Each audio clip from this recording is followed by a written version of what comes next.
strategis kita, pemberian makan bergizi kepada rakyat kita.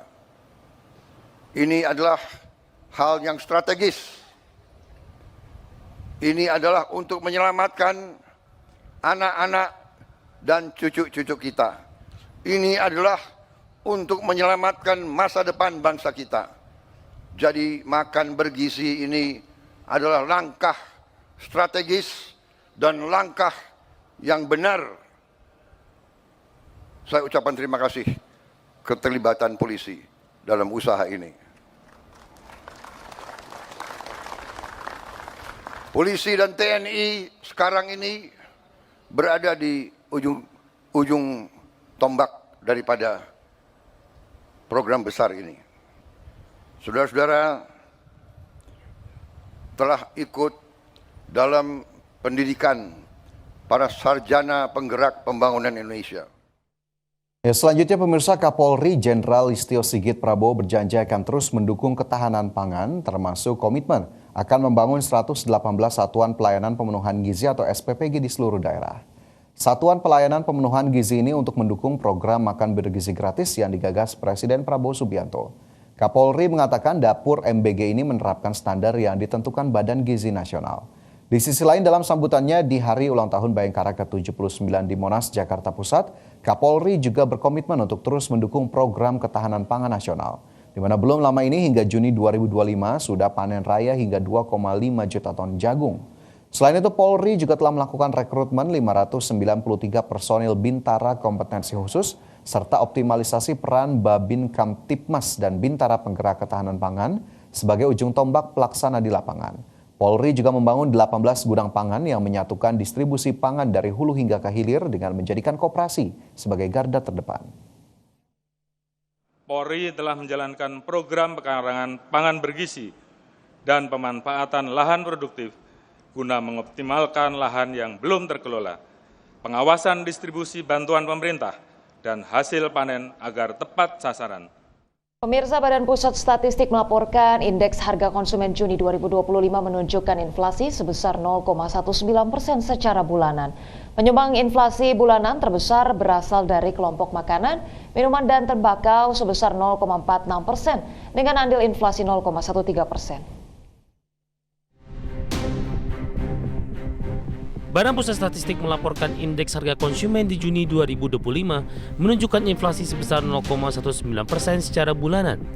Sementara secara tahunan tingkat inflasi sebesar 1,87% dan inflasi tahun kalender per Juni 2025 sebesar 1,38%. Penyumbang inflasi bulanan terbesar pada bulan Juni ini berasal dari kelompok makanan, minuman, dan tembakau sebesar 0,46% dengan andil inflasi 0,13%. Adapun komoditas yang menjadi pendorong inflasi pada kelompok ini, yakni beras dengan andil inflasi 0,04%, cabai rawit dengan andil 0,03%, serta bawang merah dan tomat dengan andil inflasi masing-masing 0,02%. Kelompok pengeluaran penyumbang inflasi bulanan terbesar adalah kelompok makanan, minuman, dan tembakau dengan inflasi sebesar 0,46%, dan memberikan andil inflasi sebesar 0,13%. Menurut wilayah, 26 provinsi mengalami inflasi pada Juni 2025, sementara 12 provinsi mengalami deflasi. Inflasi tertinggi terjadi di Maluku sebesar 0,97% dan deflasi terdalam terjadi di Papua Pegunungan sebesar 1,50%. Jakarta, Tim Liputan Indonesia.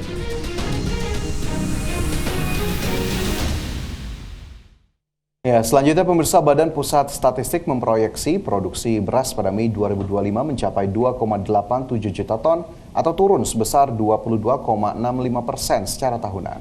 Ya, sementara itu pemirsa, potensi produksi beras sepanjang Juni hingga Agustus 2025 mencapai 8,09 juta ton atau meningkat 13,88% secara tahunan. Adapun produksi beras Januari hingga Agustus 2025 diperkirakan mencapai 24,97 juta ton atau meningkat 14%. Untuk potensi panen padi selama 3 bulan dari Juni hingga Agustus 2025, yakni di Jawa Barat, Banten, Jawa Tengah, dan Jawa Timur.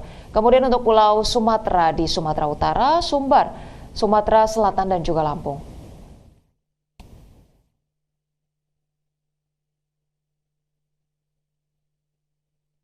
Ya, kalau kita lihat tadi ada data inflasi begitu ya yang sudah dirilis oleh BPS secara tahunan pada Juni ini 1,87%.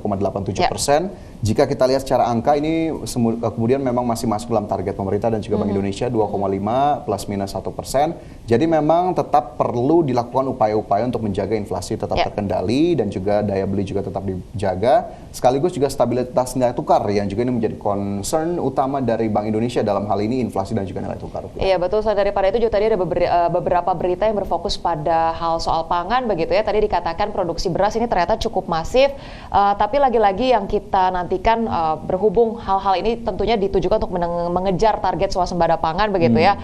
Ternyata swasembada pangan juga tidak hanya menyoal bagaimana produksi beras ini selalu surplus gitu, tapi aksesnya gimana, keterjangkauan harganya, apakah sudah merata atau belum, karena tampaknya juga ini harus dirasakan oleh semua stakeholders gitu ya, baik itu masyarakat yang membeli, petaninya juga begitu ya, nggak hanya soal surplus ataupun berbasis pada angka produksinya aja.